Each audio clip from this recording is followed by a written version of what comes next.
በትዳር ላይ ቁጭ አድርገህ ተደብቀህ የሆነ ቦታ ሰው አስቀምጠህ እንትን መሞዳሞድ ኃጢአት ነው።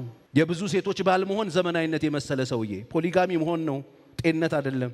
ከመጽሐፍ ቅዱስ መራቅ ነው። ከእግዚአብሔር ሐሳብ ሩቅ መሆን ነው ብሎኛል አንድ አገልጋይ። ግን አንዲ በቃናል እኛ ጌታን ድስት ያገለገል ነው ብሎ እናመክነዋለን፣ በፈንጂ እናመክነዋለን። ይሄን ልክ ስላልሆነ የትዳር አይነቶች በኢትዮጵያ የሚል ርዕስ እንይዝና የምንኖርበት ሀገር ኢትዮጵያ ስለሆነ በኢትዮጵያ ውስጥ ያሉት የትዳር አይነቶች እነማን እንደሆኑ እናያቸዋለን። እኛም የተሰለፍነው የት ጋር እንደሆነ ማየት እንችላለን ማለት ነው። አንዳንድ ጊዜ በኢትዮጵያ ውስጥ ያለው ትዳር ምን አይነት ነው ቢባል 3 ሰልፍ ነው ያለው። የትኛው ጋር እናንተ እንደተሰለፋችሁ ወይም ደግሞ ወጣቶች የት ጋር መሰለፍ እንደምትፈልጉ ማወቅ አለባችሁ። እነዚህ የትዳር አይነቶች በኢትዮጵያ የሚለውን ሐሳብ ይዘን የመጀመሪያው ሐሳብ የምናነሳው ሞኖጋሚ የሚባለው የትዳር አይነት ነው። ሞኖጋሚ የሚባለው የትዳር አይነት ምንድነው?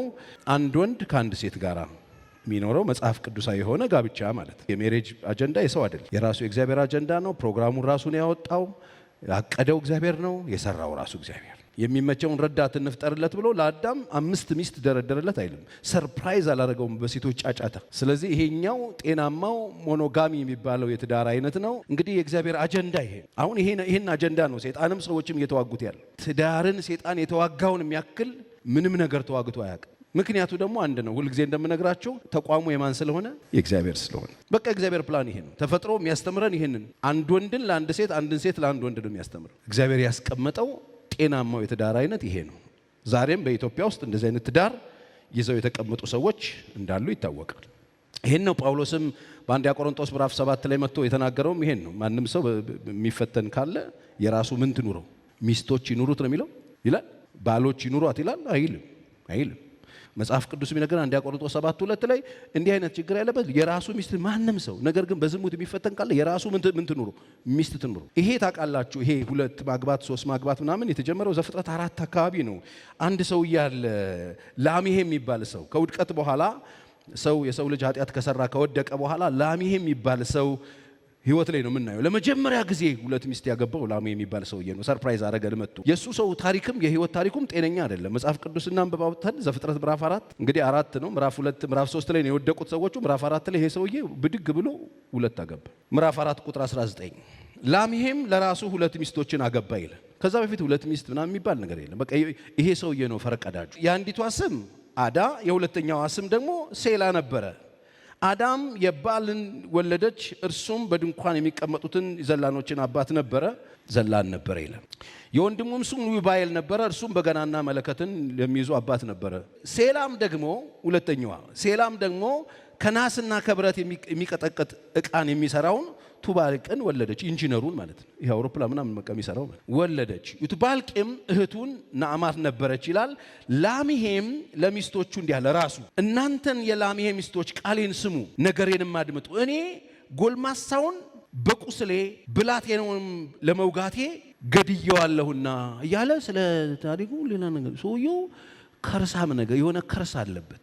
ጤነኛም ታሪክ የለውም። ይሄ ሰውዬ ነው እንግዲህ ለመጀመሪያ ጊዜ 2 ሚስት ያገባው።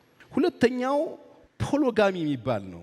ፖሊጋሚ ይባላል። ፖሊጋሚ አንድ ወንድ ብዙ ሚስት አለ። እኛ ሀገር አለ። እኔ ገጥሞኛል። ትሬኒንግ ሰጥቼ ጨርሼ የባለትዳሮች ፕሮግራም አስተምሬ ሲጨርስ ጥያቄ ጠይቄያለሁ። ጋሽ እንትና 3 ሚስት አላቸው እንዴት ነው ካንተ ካስተማርከው ጋር አይሄድም ምናምን ብዬ ተጠይቄያለሁ። አንድ ወንድ ከአንድ ሴት ጋር ይኖራል፣ አንድ ሴት ከአንድ ወንድ ጋር የምትኖራለች፣ አንድ ወንድ ከብዙ ጋር ይኖራል።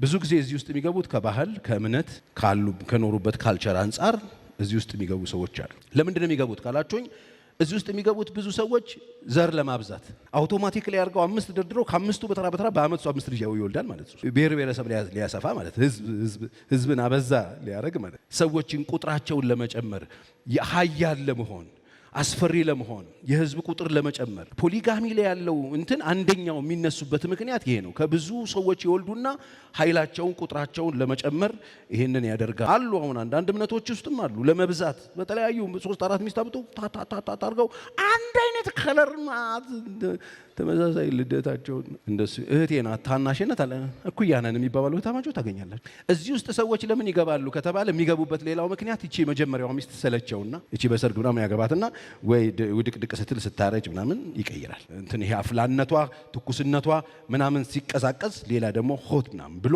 ይቀይራል። ሌላው እዚህ ውስጥ ሰዎች የሚጋቡት ፖሊጋሚ የሚባለው 3 4 5 ሰዎች የሚያገቡበት ምክንያት በጥሎሽ የሚገኘው በስፔሻሊ ገጠሩ የኢትዮጵያ ክፍል ጥሎሽ አለ ታውቃላችሁ። በዚህ በሰርግ ምክንያት የሚመጣ ፍራንክ አለ የሚገኙ ጥቅሞች አሉ። እሱን ታርጌት አድርገው በቃ ባገቡ ቁጥር የሆኑ ሰንጋ ምናምን ስለሚጎተት ባገቡ ቁጥር የሚመጣ ጋቢና ፍራንክ ስላለ እሱን ለመለቃቀም ሰዎች ጋብቻ ውስጥ ይገባሉ። ሌላው ያልተገደበ የወሲብ ፍላጎት በጣም አደገኛ ሴሰኛ ሰዎች በቃ ከብዙዎች ጋር መተኛት ምንም እርካታ የሌላቸው ሰዎች እዚህ ውስጥ ይገባሉ። እና ሌሎችም ምክንያቶች አሉ። ብዙ ጊዜ ያው የሚታወቀው አንድ ወንድ ነው የብዙ ሴቶች ባል የሚሆነው። ብዙ ጊዜ ሴቶች አይታወቅም ግን አለ ሴቶች አሁን እኛም ሀገር አለ ታውቃላችሁ። የተወሰነ እንደዚህ ብዬ አቅጣጫውንና ሀገሩን አልጠራም ጥናት ስለሌለ የተጠና ነገር ስለሌለ ግን አሉ። በቃ ጦር መጥቶ ሰክቶ የገባ ካለ በቃ ሌላኛው አይገባም ሌላኛው ቤት ሰክቶ ይገባል። ኦፊሻሊ ደግሞ ወጥተው የሚኖሩ የተለያየ ዓለም ሰዎች አሉ። እነዚህ ፓሊያንዲሪያ ይባላሉ። እነዚህ ሰዎች ሴቶቹ ማለት በሴቶቹ ሲሆን ብዙ በሴቶቹ ዙሪያ የወጣ ነገር የለም ግን አሉ። ዮሐንስ ወንጌል ላይ ያለችው ሴትዮ እንደዚህ አይነት ሰው ትሆን ይሆን እንዴ? ግን ፈታቸዋለች እሱ አይደል? 5 ነበሩሽ ነው ያላት እያባረረች ነው። ግን በስነ ስርዓት ከተለያየ ወንዶች ጋር ለተለያዩ ወንዶች ባሌ ነው ተዋውቆ ባሌ ነው የሚሏቸው ሰዎች ደግሞ አሉ ሴቶች። ያው እኛ ሀገር እንደዚህ የወጣ ነገር ባይኖርም ወንዶቹ ናቸው ኦፊሻሊ እዛማ ገባ ቤት ገዛላት እዛማ ገባ ኮንዶሚኒየም ተከራየላት እዛማ ገባ አሶሳ እኮ አስቀመጠ በአምቦ እኮ አስቀመጠ ሸሸመኔ አስቀመጠ ወላይታም እኮ አስቀመጠ ምናምን ይባላል። እንደዚህ አይነት ሰዎች አሉ። እነዚህ ፖሊጋሚ የሚባል የጋብቻ አይነት ውስጥ ያሉ ሰዎች ናቸው። ይሄ በጣም ትልቅ ችግር ነው ያለው። በዚህ ዙሪያ የሚሄዱ ባለትዳሮች ይሄንን ጋብቻ አንድ ወንድ ከብዙ ሴቶች ጋር ጋብቻ ሲያደርግ ምንድነው ችግሩ ፓስተር ቸር ያላችሁኝ እንደሆነ አንደኛ እግዚአብሔር የመጀመሪያ ያስቀመጠውን የእግዚአብሔርን ትእዛዝ የሚጻረር ነው። የእግዚአብሔር ቃል የሚደግፈው አይደል። አንድ ወንድ ለአንድ ሴት ነው በቃ ችግር ካለ ሚስት ትኖር ችግር ካለ ባል ይኑርሽ ነው እንጂ ባሎች ይኑሩሽ ሚስቶች ይኑሩ አይልም። ስለዚህ ይሄ የእግዚአብሔርን ቃል የሚጻረር ትእዛዙን ያለ መጠበቅ ስለሆነ እንደዚህ አይነት ትዳሮች ብዙ ጊዜ ከውጥረት ነፃ መሆን አይችሉም። ከፍተኛ ውጥረት አለባቸው። እንደዚህ አይነት ትዳሮች ውጥረቱ በምንድነው የሚመጣው ካላችሁ በሚስትና በሚስት መካከል ውጥረት ይመጣል። በልጆችና በልጆች መካከል ውጥረት ይመጣል። ውጥረት አለ። ከፍተኛ የሆነ ውሸት ነው። ሰላም ውሸት ነው። ውጥረት አለ። ለዛችኛው ልጅ ጃኬት ሲገዛ ይሄን እኮ ምሳሌ መሄድ እንችላለን። ያዕቆብ ቤት ያዕቆብ ሳይፈልግ እንደዚህ አይነት ትዳር ውስጥ ገብቶ ነበር። እንዲህ አይነት ኑሮ ውስጥ ነበር የኖረው። ውጥረት ነበረ። በሴቶቹ መካከል ውጥረት ነበረ። እህታማቾቹ በጣም ይሻማሉ። ውጥረት ነበረ። እንደዚህ አይነት ቤት ከፍተኛ ውጥረት ይፈጥራል። ለምንድነው ፓስተር ቸር የምታስተምረው ካላችሁ እንደሱ አይነት ነገር ስላለ በደንብ የሚሸተኝ ነገር ስላለ ውጥረት አለ። እችላለሁ ችግር የለም ዋናው ፍራንክ አለኝ ሀብት አለኝ አይቻልም። መጽሐፍ ቅዱስ አይደግፍም። ዮሴፍን ጃኬቱን ነጥቀው በፍየል ደም ነክረው አውጥተው ጉድጓድ ውስጥ የሚጥሉበት ጉልበት ያገኙት ምንድነው ካላችሁ የእናታቸው ልጅ አይደለም። በተለያየ እምነት ውስጥ በተለያየ ካልቸር ውስጥ የተቀመጡ ይሄ ኬዝ የሚመለከታቸው ሰዎች በእርግጠኝነት ይገባቸዋል። ማውሩ እዚህ ያላችሁት ግን ለእውቀት ነፍሳችሁ ውስጥ እውቀት እንዲገባ እንድታውቁ የእግዚአብሔር ሐሳብ ስላልሆነ። ጣውንቷ ደግሞ ፍናና ተወልድ ነበር። ምሬት ውስጥ ነበረች። ከፍተኛ ምሬት ነበር እነ ፍናና ቤት እነ ሐና ቤት። በሐናና በፍናና መካከል የነበረው ውጥረት ቀላል እንዳይመስላችሁ። የልጁ ጉዳይ ውጥረት ነበር። በመሃል ሰውየው ሲሰቃይ ተመልከቱ። እኔ 10 ወንድ አልበልጥብሽም እማዬ ግድ የለሽም ምናምን ይላል። በዛ በኩል እየሄደ ያስወልዳል። እንደገና ያቺ ስትወልድ ባረገዘች ቁጥር ሽምቅቅ ሲል የዚህኛው ስትል መጣ ስትለው በኢየሱስ ስም ሲል ስቃይ። ዘፍጥረት 29:31 የምትፈልጉ ሰዎች ዘፍጥረት 29:24 ስለ ያዕቆብ ቤት የሚናገሩ ምሳሌ መውሰድ እንችላለን። አንደኛ ሳሙኤል ምዕራፍ 1 ምዕራፍ 2 ብታዩ ስለ ሐናና ፍናና። ስለዚህ ሁልጊዜ ፖሊጋሚ ትዳር ውስጥ ያለው ምንድነው ካልከኝ በሚስትና በሚስት መካከል መበሰጫጨት አለ፣ ጠብ አለ፣ በልጆቹ መካከል ጦርነት አለ፣ ጥላቻ አለ። እዚህ ውስጥ አንተ ሰውዬ ምን ልትሆን ነው የምትገባው? አይንህ እያየ ከባድ ነው። ለመውለድ እንኳን አብርሃምን ገፍታ አጋር ጋር አስገብተው ምን አይነት ስቃይ እንዳየ ሄድና አብርሃምን ጠይቀው። ለትንሽ ጊዜ ምንም እንኳን ባያገባትም ወልዳለች። በመሐከል ቤት ሲሰቃይ ተመልከቱ። ያቺ ጨዋዋ ሳራ ተነስታ ስንትተከተክ አንተን ያስደፈርከኝ ምናምን ስትል ቤቱ እንዴት እንደሚታወቅ ማን ምን ያገባዋል የሚሉ ሰዎች እየተፈጠሩ ነው። እያወራ ያለው ዘግታችሁ ለመጣችሁ ሰዎች ኢትዮጵያ ውስጥ ያሉትን የጋብቻ አይነቶች። ስለዚህ እኛ ሀገር ላይ ቤተክርስቲያን አካባቢ ዳር ያላችሁ ሰዎች ተጠንቀቁ፣ ስርዓት ያዙ። ሲጀመር ቤተክርስቲያን አታስተናግድም እንደዚህ አይነት ሰዎች። አንዳንድ ደፋሮች ቢሆንላቸው በቸርች መድረክ ቢያገቡ ሁሉ ደስ የሚላቸው ሰዎች እየተፈጠሩ ነው። ለሁለተኛ ጊዜ ማለት ነው። ጣፋጭ ነው ለሶስተኛ ጊዜ ጣፋጭ ነው እያሉ ለአራተኛ ጊዜ ዝም ቢባሉ በየቸርቹ ሄዶ ማግባት የሚፈልጉ ሰዎች አሉ። ቅምጥ የሚባላል አሁን በደንብ የተፈጠረ አፈራችሁ ከው የሚል ሰው አለ። በጌታ በኢየሱስ የሰውዬ ሶስተኛው ቅምጥ። እነዛም ኮስተር ብለው ዳዲናና አግሩት እያሉን ስልክ ያዋሩታል። ጭጮችም አባቢ መቼ ነው የምትመጣው?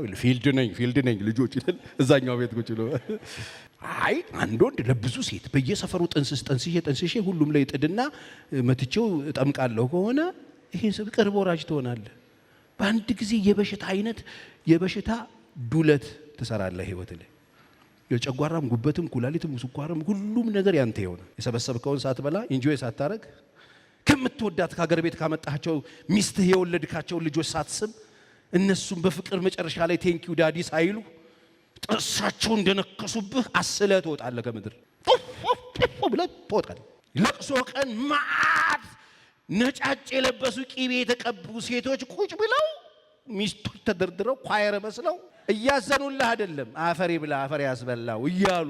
ቅምጥ የሚፈጠረው ብዙ ጊዜ ትዳር አካባቢ ችግር ሲፈጠር ባል ሲከፋው ሚስቶች አንዳንድ ጊዜ ይሳሳቱና ትቀጣላችሁ ማለት ነው። እናንተ ብዙ ጊዜ ያኮርፋል።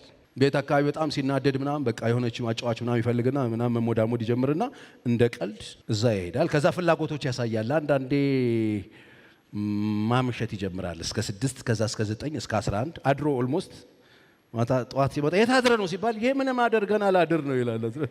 አድሮ መጥቶ ማለት ነው። ቅምጥ ሲጀምር እንደሱ ነው የሚጀምር እና ኮስተር ብለው በስነ ስርዓት እሑድ ቸርችም ይመጡ አሉ፣ በተስኪያንም ይሄዱ አሉ፣ እምነት ቦታም ይሄዱ አሉ፣ ፊት ምናምን ይቀመጡ አሉ፣ ጋሼ የሚባሉ አሉ እና በስነ ስርዓት ቤተሰብ ምናምን አክባሪ ነው የሚባሉት፣ ግን ቅምጥ አላቸው። አሁን ደግሞ በጣም ለዚህ ደግሞ የተነጣጠሩ ሴቶችም እየተፈጠሩ ነው። ለዚህ የተነጣጠሩ ወጣቶችም እየተፈጠሩ ነው።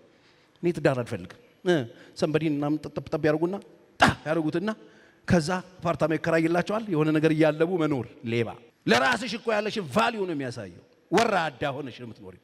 እንዲህ ቢያንስ ፊደል ቆጥረሽ የለ። ደግሞ እኮ የሚያሳዝነው እነዚህ ሰዎች እኮ እንደ ድሮ ሰዎች አይደሉም። የድሮዎቹ በዚህ ሙያ ላይ በዚህ ግልሙትና ስራ ላይ የሚንቀሳቀሱ ሰዎች ገጠር ባሎቻቸው ሴክሹዋል አቢዩስ ያደርሱባቸው፣ ፊዚካል አቢዩስ ያደርሱባቸው፣ ኑሮ ሲመራቸው፣ ህይወት በጣም ግራ ሲገባቸው ብን ብለው እንትን ተሳፍረው ይመጣሉ።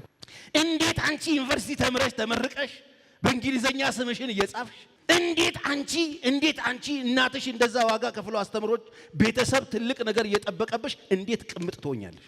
የሚያሳዝኑ ውቦች፣ ቆንጆች፣ ሀገር የሚያስደነግጥ ውበት የተሸከሙ የተማሩ መስራት የሚችሉ መለወጥ የሚችሉ ማደግ የሚችሉ ስራ መፍጠር የሚችሉ በገጃቸው ሰርተው መኖር የሚችሉ የአንድ እጅ ለምደው አያገቡም፣ ይቀመጣሉ። ቅምጦች ናቸው። ሰው የሚያስቀምጠው ለምንድን ነው? ቤት አካባቢ ኮንፈርት ሲያጣ ትንሽ ግጭት ምናምን ሲመጣ እንደ ድሮ ማስታመም አይፈልግም። በተለይ ፍራንክ ሲያገኝ ምናምን እንደ ድሮ ትሪት ማድረግ፣ ሚስትን ማስታመም ምናምን፣ መንከባከብ፣ ይቅርታ መጠየቅ ምናምን አባብሎ ሰርቶ ምናምን መኖር ይደብረዋል። ቤት ያለው ስራ አለው። ስሙ በደንብ ባሎች፣ ቤት ያለው ስራ አለው። ቤት ያለው ኢንትሮዳክሽን አለው። ብዙ ምሰራው ስራ አለ። ውጪ ያለው የለም። ተነጣጥሮ ነው የሚጠብቅ። እዚህም እዛም ያላችሁ ይሄን ወንጌል እናውቃለን የምትሉ ደግሞ እየዘመራችሁ አክት የምታረጉ አምሮብናል በጌት እያሉ ክልፍሪ እኮ አለማፈርሽ ተቀምጠሽ ቅምጦነሽ አለን ጌታ አከብረኝ ምናምን ነውረኛ ማፈሪያ ድፍረትሽ ደግሞ እየዘመርሽ አክት ታረጊያለሽ፣ ሪያክት ታረጊያለሽ። ጌታ ለካ እንዲህ ነው ምናምን አፈርቢ ልበልሽ። ዝሙት ሰርቶ ሰው ይዘምራል። እያመነዘረ ሰው ቤት እያፈረሰ እያስለቀሰ ልጆች እያስለቀሰ ሚስትን በጨጓራ በሽተኛ የቀቀለ አንድን ባለጌ ባለጌ እያደረገ እንዴት ሰው እየዘመረ ሪያክት ያደርጋል? ማን ኦፍ ጋድ ጸልይልኝ እስቲ ጌታ ባሪያ።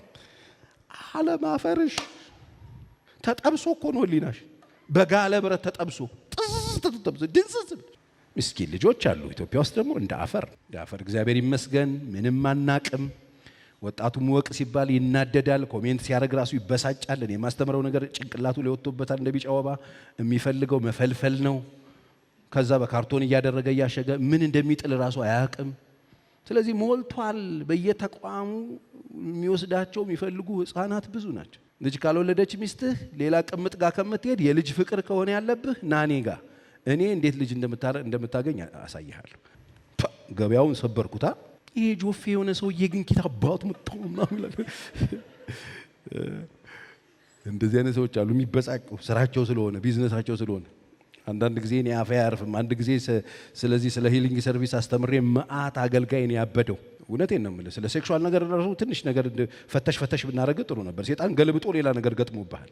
ሴሰኝነትና አመል የተለያየ ቅምጥ ሰዎች እንዲኖራቸው ያደርጋል። የአንድ ባል ሚስት መሆን ከፈለጋችሁ ስብስብ በሉና በእግዚአብሔር ፊት ጸልዩ።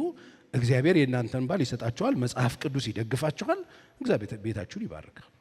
አይ እኔ ፖሊጋሚን ነው የምፈልገው ካላችሁ ደግሞ ፖሊጋሚን ፍለጋ የምትንቀሳቀስ ከሆነ ቸርች አካባቢ መድረስ የለብህም። እንዴ ፓስተር ቸሪ የደረሱትስ ቅድም ተናግሬያለሁ። በእነዚህ አይነት ሁኔታ ሰዎች ይሄን ሳያውቁ እዚህ ውስጥ የገቡ በካልቸር እንዳልኳችሁ በቤተሰብ በባህል በምናምን እዚህ ውስጥ የገቡ ሰዎች አሉ። ገጥመውኛል። እኔ ምንድን ነው የሚደረገው እንደ ቤተ ክርስቲያን ካላችሁኝ የተለያዩ አስተሳሰቦች የተለያዩ ምልከታዎች አሉ። ቤተ ክርስቲያን እንደዚህ አይነት ሰዎችን እንደዚህ አይነት ኑሮ የነበራቸውን ሰዎች ቤተ ክርስቲያን ግቢ ቅጥር ውስጥ አይግቡ ሊባል አይችልም። ምንድነው የሚደረገው እንደዚህ አይነት ነገር ካላችሁኝ ጌታን ከማወቃቸው በፊት ያደረጉት ሰዎች ተቀብለን በጌታ ሰላም ቤተ ክርስቲያን ቁጭ ብለው እነዛ ያገቧቸው ሚስቶች በስርዓት እያስተዳደሩ እየተሰቃዩ አርፈው ይኖራሉ። አስተሳሰቦች አሉ። ምን የሚባል አስተሳሰብ አለ? በጣም የሚወዳትን የመጀመሪያ ሚስቱን ይውሰድና ሌሎቹን ያባር የሚሉ ሰዎች አሉ። እንደዚህ አይነት አስተሳሰቦች አሉ። ወይ ደግሞ ከነዛ ካገባቸው ሴቶች መካከል የወደዳትን አንዷን አስቀርቶ ሌሎቹን ይሸኝ። አንዳንድ ጊዜ ቤተክርስቲያን አካባቢ ምን አይነት አስተሳሰብ አለ? እንደዚህ አይነት ሰዎች ጌታን ይቀበሉ ግን አይጠመቁ። ግን ጳውሎስ እንዳስተማረን እንደዚህ አይነት ሴት ሰዎች ቤተክርስቲያን አካባቢ ከኖሩ አሁን ሄደህ አድርገህ አይደለም። ተጠንቀቅ። ፓስተር ቸሬ በቃው ችግር የለም ምእመን በሆንም ችግር የለም ብለህ 6 ጎትተህብኝ እንዳትመጣ። እንደሱ አይደለም። እነዚህ ኖረው የኖሩ ሰዎች ምንድነው የሚደረጉት ከተባለ ቸርች ይገባሉ፣ የእግዚአብሔርን ቃል ይማራሉ፣ ቤተክርስቲያን ይቀመጣሉ። አገልግሎትና አገልግሎት ነክ ውስጥ ዝር አይሉ። ይሄ መጽሐፍ ስለማይፈቅድላቸው። ለምን ካላችሁኝ ማንም ኤጲስቆጶስ አሸር ቢሆን አገልግሎት ቢሆን የተለያየ አገልግሎት ስለመግባት የአንድ ሚስት ባል ይሁን ይላል እግዚአብሔር ቃል። ለማገልገል ኃላፊነቶችን ለመውሰድ ቤተክርስቲያን ውስጥ ሰርቭ ለማድረግ የአንድ ሚስት ባል የአንድ ባል ሚስት ትሁን ነው የሚለው። ስለዚህ እንዲህ አይነት የተዝረከረከ ነገር ውስጥ ከገባችሁ በጣም ብዙ ነገር ሚስት ታደርጋላችሁ። እግዚአብሔርን ለማገልገል ሚስት ታደርጋላችሁ። በማህበረሰብ መካከል በጣም ብዙ ነገር ሚስት ታደርጋላችሁ። የልጆቻችሁን ፍቅር ሚስት ታደርጋላችሁ። በሰላም መኖራችሁን ሚስት ታደርጋላችሁ። ጤናችሁን ሚስት ታደርጋላችሁ። አንዳንዶች እኮ በስነ ስርዓት አልተያዙም፣ የሚያዙ ይኖራሉ። ወደፊት ጌታ ብሎኛል። በጣም ብዙ ሰዎችን በትዕግስት እናስተምራለን። ጌታ ግን ቀን ጠብቆ ያጋልጣቸዋል። አንዳንድ ሰዎች አሉ ሲሪየስሊ በቻት ኦልሬዲ ተጋብተዋል። ስለዚህ ቤት ያለውን ማስተካከልና ማረም ቤት ያለውን ነገር እንደገና የእግዚአብሔር መንፈስ መጥቶበት ውበቱን ማግኘት ነው እንጂ ያለብህ የጠፋብህን ነገር የጠፋው ይጥፋ ብለህ ሌላ ነገር ፍለጋ ውስጥ አትግቡ። አንዳንድ ውበታችሁ ቤታችሁ በትዳር ውስጥ ውበት የጠፋባችሁ ሰዎች እንደዛች ሴት መጽሐፍ ቅዱስ ሉቃስ ላይ 3 ነገር ጠፍቷል። በአንድ ምዕራፍ ላይ አንድ በግ ጠፋ ይላል፣ አንድ ድሪም ጠፋ ይላል፣ ከዛ አንድ ልጅ ጠፋ ይላል። ታስታውሳላችሁ? እና በተለይ ድሪሙ የጠፋባት ያቺ ቆንጆ ሴት አንድ ድሪም የጠፋባት ከ10 ድሪም መካከል በ9 አይጌጥም። አንድ ድሪም ሲጠፋባት የቤቷን መብራት አብርታ ቤቷን ጠርጋ ፈለገች ይላል። በቃ የራሱ ጉዳይ ጥፋ ብላ ሌላ ነገር ጋር ሄደችም ፈልጋ አገኘችው ይላል። የቤታችሁ ሰላም የጠፋባችሁ ሰዎች ፈልጉና አገኙ። ለምን አታምኝም? ከምትሟገት እምነቱን የት ጋር የጣልከው? ለምንድን ነው በአንተ ትረስት ያጣችሁ? የወደቀባችሁ ቦታ ላይ ሄዱና ፈልጉና አብርታችሁ ጠርጋችሁ ፈልጉ፣ አገኙት። ኑሮ እግዚአብሔር ይባርካቸዋል። አሜን። እግዚአብሔር የቃል ኪዳን አምላክ ስለሆነ እንደተናገረ የሚሰራ አምላክ ስለሆነ ስለዚህ በኢትዮጵያ ውስጥ እንደዚህ አይነት ትዳሮች አሉ። በተለያየ መንገድ ሰዎች ይህን ትዳር ይመሰርታሉ። ስለዚህ እናንተስ ወጣቶች እዚህም እዛም ያላችሁ አሁን እየኖራችሁ ያላችሁ እንደገና አዲስ እየመጣችሁ ያላችሁ ቲኔጀሮች፣ ሲንግሎች የደረሳችሁ የሚመስላችሁ አይምሮአችሁ አሁን ለዚህ ነገር ተዘጋጅቻለሁ ብላ እያሰባችሁ ያላችሁ ሰዎች የስንት ሰው ባል ነው መሆን የምትፈልጊው? ተከፋፍሏል። ዳዊትን ተከፋፍሏል። ዳዊት እኮ በገዛ ልጆቹ መካከል መደፋፈር ከአንዱ የወለደው እኮ ልጅ ከሌላ የወለደው ልጅ ደፈረበት። አልሰማችሁም? ከሌላ የወለደው ልጅ እኮ ገደለበት በሰይፍ። አልሰማችሁም? ቤት አካባቢውን ነገር ሲበላሽ እሱን ለማስተካከል ውጪ አትሂድ፣ ቅምጥ ጋር አትሂድ። ቤት ያለውን ለመስራት ቆም በል፣ ተንበርከክ። ምንድነው የዘጋጋው? ምንድነው ይሄ ችግር ይነፈት? ይሄ ደመና ከየት መጣ? አለቀ። ይሁን ክረምት ሲሆን ጃኬት ምናምን ለብስ የለ እንዴ? ፀሐይ ሲሆን ልብስ አውልቀን ቲሸርትን ለብስ የለ እንዴ? አየሩን እያየን ይኸውና ቤት ጋር ያለውን ነገር ለመስራት ሞክር እንጂ ቤት ጋር የሆነ ነገር ተበላሸ ብለ ቅምጥ ጋር አትሩጥ። ከዛ ቤት ሄደ አሁን ይሄ ወጥ ነው ትላለህ። ልጅ ቤት እየሄድክ ይምታታብሃል። ለመመለስ በጣም ትቸገራለህ። ምንድነው ፓስተር ቸሬ ዛሬ ማታ የነገርከን? የቤተ ክርስቲያን ትምህርት ነው። ይሄ ትምህርት ነው። ስለዚህ ስለ ትዳር ስታስቡ ምን አይነት ትዳር ነው የፈለጋችሁት? የሆነ ቅልብ ማድረግ ስታስብ ማን እንደሆንክ ወቅ ፖሊነ አንድ ይዘህ ደግሞ በስነ ስርዓት አድምተህ እሱ ላይ በደንብ በጌታ ፊት እየጸለይክ ስትይዝ ጤናማው ነህ፣ መጽሐፍ ቅዱሳዊ ነህ፣ እግዚአብሔር የሚቀበልን። እቤት የሆነ ነገር ተፈጠረ ብለህ ደግሞ ሹልክ እያልክ የሆነ ቦታ ግራና ቀኝ እያልክ ልም እያልክ የምትገባበት ቦታ ካለ ደግሞ ቅምጥ ኖረህ ማለት ነው። ያላገባችሁ ወንዶች እግዚአብሔር ለራሳችሁ ሚስት ይስጣችሁ። አሜን በል። ሚስቶች እግዚአብሔር የራሳችሁን ባል ይስጣችሁ። ባል ይስጣችሁ። አሜን በሉ። በቃ ያገባችሁ ያላችሁ ይብቃችሁ። እስቲ አሜን በለ። ግድ የለም እዚህም እዛም ያለ በደንብ አሜን በሉኝ እስቲ። በቃ ያላችሁ ይብቃችሁ። ስለዚህ በደንብ ስታወሩ ምናምን ሐሳቡን ቼክ አድርጉት። እኔ ገንዘብ ቢኖረኝ 4 ነው ማገባው የሚል ሰውዬ ሁለተኛ ዴት እንዳታረጊው አለ እኮ። እንደዚህ አይነት ጨዋታ መካከል ታየዋል። እኔ በቃ ደስ ይለኛል ዝም ብዬ 1 ቢኖረኝ ምናምን ጨዋታ ውስጥ እንዲህ ስትልክ ሁለተኛ እንዳታገኛት አሉ። ኮስተር ብለው እንደ ጨዋታ የሚያወሩ ይሄን። ስለዚህ በስህተት እንደዚህ ብላችሁ የምታውቁ ሰዎች ንስሐ ግቡ፣ ኃጢአት ስለሆነ። እንጸልይ።